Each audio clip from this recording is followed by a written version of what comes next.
तो hello guys, welcome to the second और third video जो इस चैनल की होने वाली है।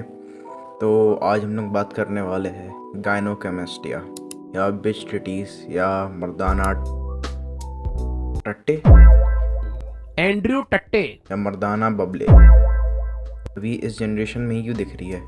अगर आप जेनजी में हो तो बहुत सारे चांसेस है, और अगर आप लड़के हो तो बहुत सारे चांसेस है आपने ये कभी ना कभी डेवलप किया होगा अपनी लाइफ में, या आप अभी भी इस प्रॉब्लम से सफ़र कर रहे हो। तो गायनोकेमिस्ट्री होती क्या है? इट्स टिश्यू जो आपके नेपल के अराउंड फॉर्म हो जाता है और बहुत ही ज़्यादा आपको एक फेमिनिन लुक देता है। आपके ब्रेस्ट बड़े हो जाते हैं, इसलिए इसे बिच टिटीज़ कहते हैं। और ये बहुत लड़कों को आपको दिख जाएगा आपके स्कूल में जो अभी प्यूबर्टी से जा रहे हैं। 7th 8th के बच्चों में बहुत दिखता है कॉमन, और ये मेरे को भी था एक टाइम पे, और मेरे को तो शायद तक मेडिकली डायग्नोज्ड भी था। एक बार मैंने अपने डॉक्टर को बताया था कि मेरा जो चेस्ट एरिया, जो मेरे निपल का एरिया है, वो बहुत सेंसिटिव है। तो उसने मेरे को बताया था ये यहाँ पर आपका मास डेवलप हो गया और ये टाइम के साथ चला भी जाएगा। और मेरे को लगा था मुझे ऑपरेशन वगैरह करवाना पड़ेगा, ये बहुत कॉम्प्लिकेशन हो गई थी। तो पहले मैं चालू करता हूँ अपनी स्टोरी से कि मेरे को 5th 6th क्लास में मेरे को डॉक्टर ने डायग्नोस किया था विद गायनोकेमिस्टिया। जहाँ तक मेरे को याद है 5th 6th क्लास की बात है कि जब आप मोटे हो, तो मैं मोटा भी था पहले बहुत ज़्यादा, तो जब आप मोटे हो तो आपको ज़रूर पता होगा कि बॉय स्कूल में लड़कों की प्राइवेसी का कुछ मतलब नहीं होता, प्राइवेसी जैसा वर्ड ही नहीं होता लड़कों के लिए। तो रैंडम निगर्स विल ग्रोप मी, और मुझे उनको फिज़िकली मार के भगाना पड़ता था, मुझे गाली देनी पड़ती थी, तब मेरे को उनसे छुटकारा मिलता था। तो समझ रहे हो आप, प्यूबर्टी के टाइम पर लड़के इतने हॉर्नी हो जाते हैं कि वो लोग फ्रेंडली फायर तक चल जाते थे। तो ये तो बहुत ज़्यादा ही बुरा हाल था। और अगर सोचो कोई बच्चा भाई मेरे को भगा नहीं पा रहा, इतना फिजिकली पावरफुल नहीं है, तो उसकी तो सेक्सुअलिटी हरास हो गई, वो तो बंदा आर वर्ड हो गया उसके साथ, समझ लो।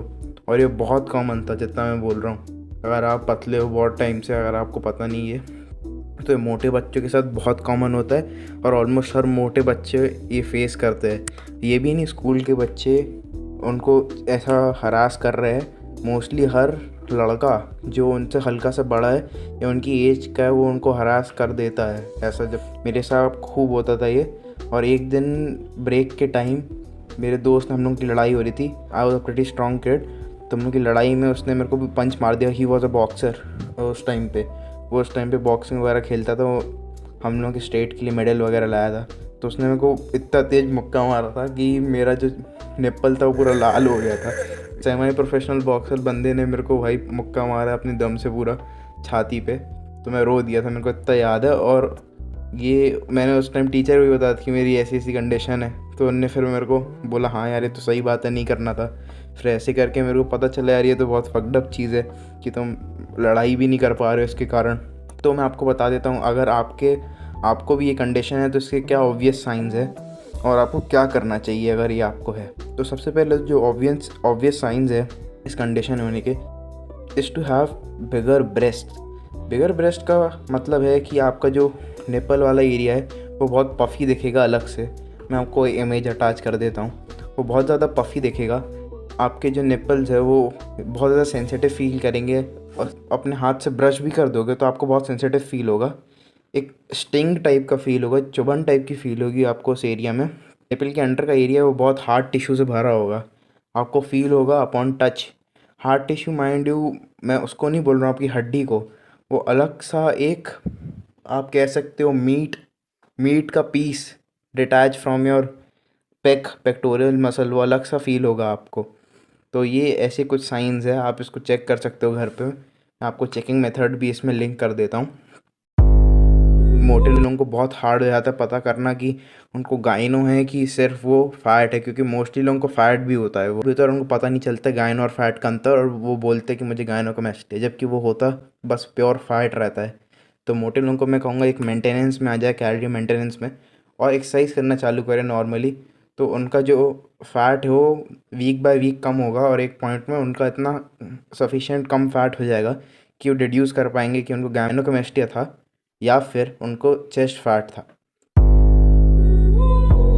पहला पॉइंट है जो मेरे साथ हुआ है इज़ टीनेज ख़त्म होते होते प्यूबर्टी के एंड के टाइम तक श्रिंक हो जाता है या ख़त्म ही हो जाता है। जैसे मेरा जो गायनोकमेस्टिया का मांस था वो बिल्कुल फील होना बंद हो गया, मेरे निपल्स बिल्कुल नॉर्मल हो गए और सेंसिटिव नहीं है। तो एक ये हो सकता है कि आपका प्यूबर्टी के बाद ऑटोमेटिकली सही हो जाएगा। सेकंड केस आप उससे रेड ऑफ हो सकते हो, जिससे आप बच सकते हो, is to start going to the gym. और ये चीज़ मैंने सुनी है, शायद हमजा ने भी यही की कि उसको भी गायनोकमेस्टिया था। उसने क्या किया था कि उसने बहुत ज़्यादा चेस्ट मारी थी अपने जिम में जाके। तो माइंड यू, जो गायनोकमेस्टिया होता है बहुत छोटा होता है। अगर आपका प्यूबर्टी के कारण हुआ है तो बहुत छोटा वो होता है और बहुत कम दिक्कत देने वाला रहता है। अगर आप उसके ऊपर मसल बना लोगे अच्छी खासी पेक्टोरल, तो वो उसका प्रॉब्लम ख़त्म हो जाएगा, वो दिखना भी बंद हो जाएगा। तो जो मोस्टली लोगों को वही रहता है कि उनकी एस्थेटिक वैल्यू, उनको लगता है कि गायनोकमेस्टिया की वजह से कम हो रही है। तो लेकिन अगर आप जिम जाओगे और अपनी चेस्ट को अच्छे से ट्रेन करोगे तो वो मसल के कारण इतना ज़्यादा सप्रेस हो जाएगा कि आपकी चेस्ट गंदे की जगह ज़्यादा एस्थेटिक दिखने लगेगी। Now the third thing that you can do, which I don't recommend at all, is to do a surgery. Surgery मैं इसलिए मना कर रहा हूँ क्योंकि बहुत लोगों के एक्सट्रीम केसेस नहीं होते हैं। लेकिन अगर आपको बहुत ज़्यादा एक्सट्रीम केस है कि प्रोट्रूड ही हो रहे हैं आपके निपल्स, जैसे मैं अटैच कर देता हूँ इधर पे, तो अगर आपके निपल्स प्रोट्रूड ही हो रहे हैं तो आपको शायद उस केस में से सर्जरी बचा सकती है।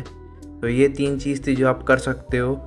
और if you are still confused, visit your doctor, उससे आप बात करो, अपने घर वालों से बात करो कम से कम इसके बारे में। And please do not buy any cheap shit like gel और स्प्रे, क्योंकि उनसे कुछ भी नहीं होने वाला है। जो आपका टिश्यू है वो अंदर की तरफ है, वो बाहर कुछ भी अप्लाई करने से कुछ भी नहीं होगा उसको। तो please be safe, do not buy these thing, अपने पैसे बचाओ। अगर आपको वीडियो अच्छा लगा तो please like it and comment कि आपको नेक्स्ट वीडियो किस टॉपिक पे चाहिए। Thanks, have a great day.